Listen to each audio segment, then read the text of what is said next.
بسم اللہ الرحمن الرحیم.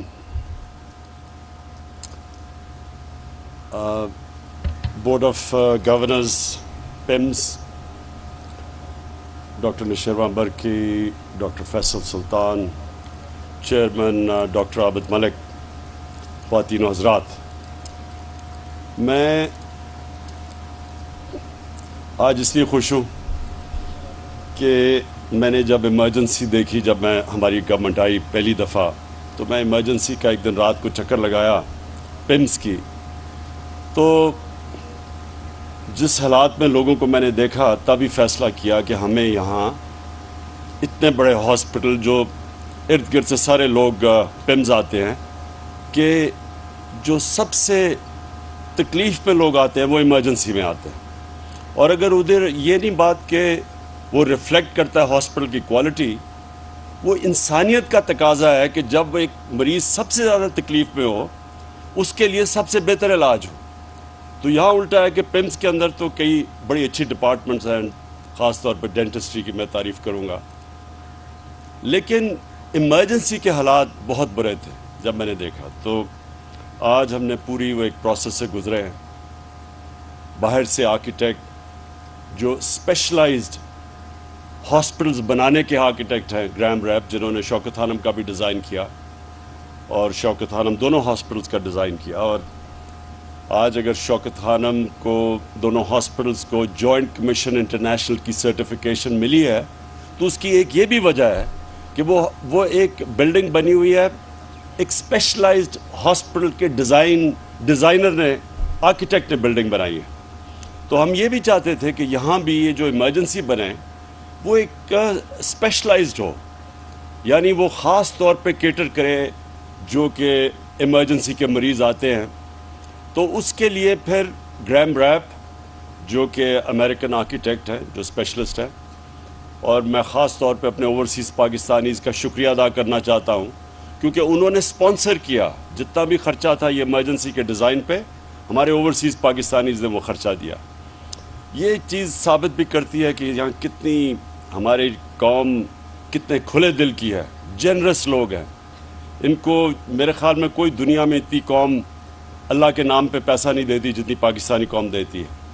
تو انہوں نے اسپانسر کیا، اور اب آج ہم نے گراؤنڈ بریکنگ کی ہے. اور یہ پاکستان میں سارے پاکستان میں اب ایک جو سب سے کوالٹی کی ایمرجنسی بنے گی، وہ یہ اس کی آج ہم نے آج اوپننگ کی ہے، اس کی گراؤنڈ بریکنگ کی ہے.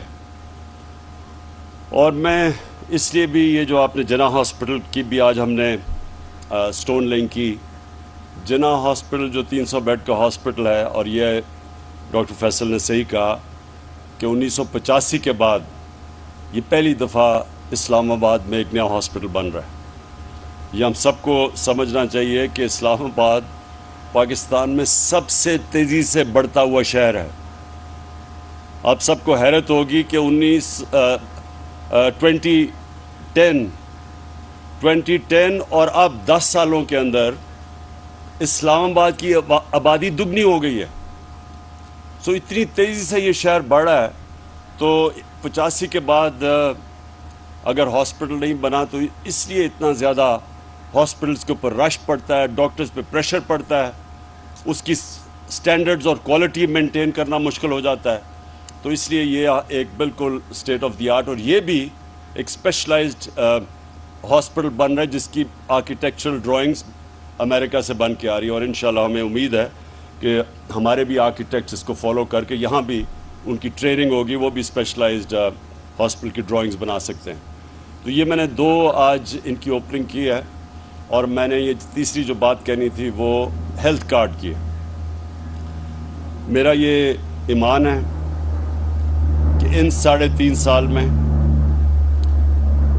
کسی پاکستان کی حکومت نے اتنا زیادہ کام عوام کے لیے کیا ہی نہیں ہے.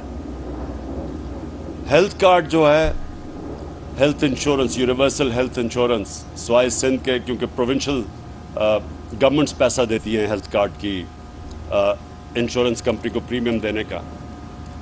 تو یہ آپ کو پتہ ہونا چاہیے کہ یہ یونیورسل ہیلتھ کوریج ایڈوانسڈ ملکوں کے بھی نہیں اندر ایسی ملتی. پریمیم دینا پڑتا ہے آپ کو.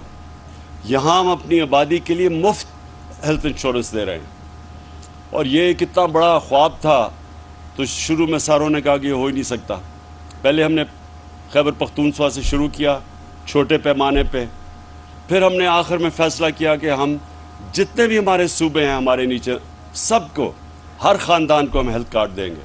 میں سمجھتا ہوں کہ یہ ہماری جو خواب ہے پاکستان کی، جو اس کی ویژن تھی،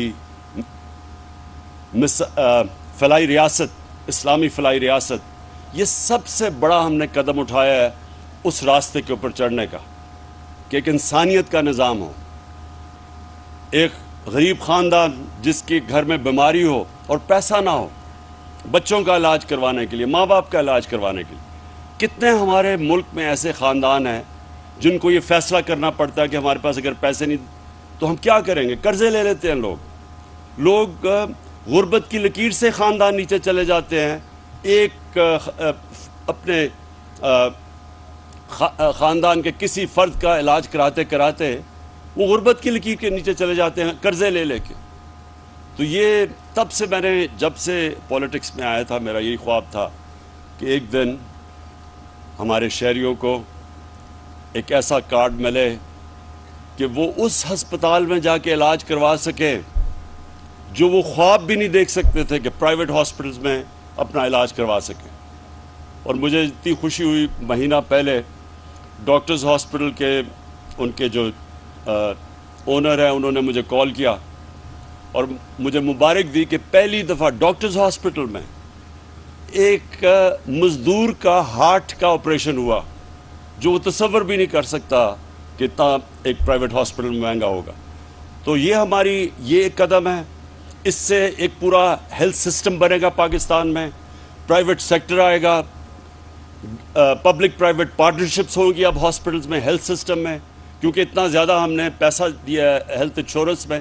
تو اب کوئی بھی غریب علاقے کے اندر پرائیویٹ سیکٹر جا کے ہاسپٹل کھول سکتا ہے، جو پہلے کبھی وہ نہیں، کیونکہ لوگوں کے پاس پیسہ نہیں تھا، پرائیویٹ سیکٹر نہیں جاتا تھا. اور گورنمنٹ ہاسپٹلز بھی مجھے افسوس سے کہنا پڑتا ہے کہ آپ دیہاتوں کے اندر جائیں، ڈسٹرکٹس میں جائیں، وہاں ڈاکٹرز نہیں ملتے. ڈاکٹرز بھی وہاں جانا پسند نہیں کرتے دور دراز علاقوں میں. مجھے میاں والی میں کیونکہ میرا حلقہ تھا، میں وہاں کیمپیننگ کرتا تھا. بہت برے حالات ہوتے تھے ہاسپٹلز کے، کیونکہ ڈاکٹرز عموماً جاتے نہیں تھے وہاں، نرسز نہیں ملتی تھی وہاں. تو اب پرائیویٹ سیکٹر کو انسینٹو مل گیا ہیلتھ کارڈ کی وجہ سے کہ وہ بھی اب دور دراز علاقوں میں جا سکتے ہیں. آخر میں صرف یہ کہنا چاہتا ہوں کہ مجھے بڑی خوشی ہے کہ ہر فیلڈ کے اندر، چاہے وہ اکنامکس ہو، چاہے ہیلتھ کیئر ہو، چاہے تعلیم ہو، کسی نے بھی نہیں پاکستان میں سوچا تھا کہ 70 سال کے بعد ایک حکومت کوشش کرے گی ایک تعلیمی نصاب لانے کے لیے، کیونکہ ہمارا ایک طبقاتی تعلیمی نظام بنا ہوا ہے. امیر کے لیے انگلش میڈیم اور اچھے نوکریاں. ہمارے نیچے عوام کے لیے ممکن ہی تھا اوپر آنے کا، کیونکہ تعلیم کا سسٹم ہی اوپر نہیں آنے دیتا تھا. اور یہ پھر انگلش کی جو زبان ہے، یہ بجائے تعلیم سیکھنے کے لیے یہ کلاس ڈسٹنکشن بن گئی کہ انگریزی جو بولتا ہے وہ اوپر والی کلاس کا ہے، وہ بیچارے نیچے والی کلاس کے. اتنا بڑا یہ غلامی کا ہمارے اوپر بوجھ پڑا ہوا ہے کہ ہم کئی دفعہ میں دیکھتا ہوں کہ لوگ صرف یہ ثابت کرنے کے لیے پڑھے لکھے ہیں، وہ پہلے انگریزی میں 4-5 جملے کہتے ہیں پھر اردو میں آتے ہیں. یہ جو ہم نے اپنے اوپر احساس کمتری کا نظام بنایا ہوا ہے، یہ صرف اور صرف ایک کلونیل ایجوکیشن سسٹم کی وجہ سے جو ہم نے چینج نہیں کیا. تو آج مجھے بڑا فخر، ہم نے شروعات کر دی ہے بڑی مشکلوں سے. ایک سلیبس، ایک کریکولم، نصاب، اور 5 سے پھر آہستہ آہستہ اوپر لے کے جائیں گے. اور اس کے علاوہ جو ہم نے سیرت نبی کا فیصلہ کیا کہ اپنے سارے بچوں کو نبی کی سیرت پڑھائیں گے کیریکٹر بلڈنگ کے لیے. یہ بڑا ضروری ہے. بڑی قوم بن ہی نہیں سکتی جب تک اس کا کیریکٹر بڑا نہ ہو. ہم جب مدینہ کی ریاست کی بات کرتے ہیں، مدینہ کی ریاست کی سب سے بڑی کوالٹی کیا تھی؟ نبی صلی اللہ علیہ وسلم نے لوگوں کے کیریکٹر بدل دیے. وہ فکری انقلاب تھا. لوگ غلط سمجھتے ہیں کہ وہ تلوار سے کوئی انقلاب آیا تھا. ان کے مدینہ کے ہجرت پہ پہنچنے کے اور ان کے دنیا کے جانے کے بعد جو 10 سال تھے، صرف جنگوں کے اندر کوئی 1000 سے 1200 لوگ مرے تھے ٹوٹل، لیکن وہ سارا عرب ان کے نیچے آ گیا تھا. تو وہ تلوار سے نہیں ہوا تھا، ذہن بدلے تھے انہوں نے، فکری انقلاب تھا. اور وہ ہماری بدقسمتی یہ ہے کہ ہم نے کبھی کوشش ہی نہیں کی جب سے ہمارا ملک بنا ہے کہ لوگوں کو بتائیں تو صحیح کہ وہ جو قرآن ہمیں حکم دیتی ہے کہ ان کی زندگی سے سیکھو، وہ کیا وجہ تھی. وہ ہماری بہتری کے لیے ہے. جو قوم ان کی سنت پہ چلے گی وہ اٹھ جائے گی. اور کیونکہ وہ رحمت العالمین تھے، وہ صرف مسلمان نہیں، سب انسانوں کے لیے رحمت بن کے آئے تھے. تو جو بھی ان کی سنت پہ چلے گا وہ قوم اوپر آ جائے گی. تو اس لیے ہم نے یہ بھی رحمت العالمین اتھارٹی بنائی ہے. اس کا مقصد ہی یہ ہے کہ اپنے بچوں کو یونیورسٹی اسٹوڈنٹس کو کم از کم ان کو یہ پتا ہو کہ ان کی زندگی کیا تھی، انہوں نے کیسے کیریکٹر بدلے، کیسے جو ان کے ارد گرد تھے سب لیڈرز بن گئے. تو یہ مجھے جو سب سے خوشی ہے کہ ہم نے تعلیم کے اوپر وہ کام کیا ہے، ہیلتھ میں وہ کیا ہے، اکانومی کو ٹھیک کیا ہے. آج ہمارے سارے اکانومی کے انڈیکیٹرز رائٹ ڈائریکشن میں ہیں. IMF کہہ رہا ہے کہ پاکستان سسٹینیبل گروتھ پہ نکل گئی ہے. ہم نے اپنے پیر پہ کھڑے ہونے کا جو سب سے ہمارا بڑا مسئلہ تھا کہ ہمارے خرچے زیادہ تھے، آمدنی کم تھی، ہم وہ پہلی گورنمنٹ آئی ہے جو اس طرف اب نکل گئی ہے کہ اپنی آمدنی اٹھاتی جا رہی ہے اور انشاءاللہ اپنے خرچے ملیں گے تاکہ ہمیں کسی کے سامنے غلامی نہ کرنی پڑے، ایک خوددار قوم بن کے ہم سامنے آئیں. تو آخر میں پھر سے آج بڑا خوش ہوں کہ یہ جو 2 انوگریشنز کیا میں PIMS کے بورڈ کو خاص طور پہ کہنا چاہتا ہوں کہ آپ کی بہت بڑی ذمہ داری ہے. ہمارا جو گورنمنٹ سسٹم بن چکا ہے اس کے اندر میرٹ ختم ہو گئی ہے اور اس کے وہ اجازت دیتی ہے کرپشن کی.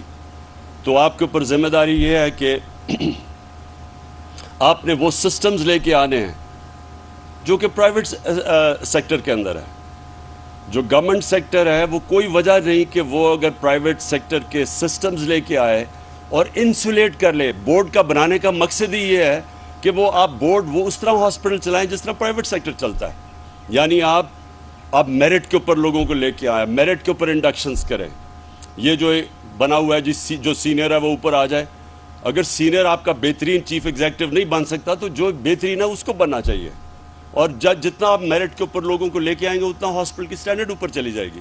تو بورڈ کا تو مقصد یہ ہے. تو آپ کی بہت بڑی ذمہ داری ہے، میں بورڈ کو کہنا چاہتا ہوں، کیونکہ ہمیں بڑی امید ہے یہ PIMS میں پوٹینشیل ہے کہ یہ ایک گورنمنٹ ہاسپٹل ہوتے ہوئے پاکستان کی پرائمری انسٹیٹیوشن بن سکتی ہے.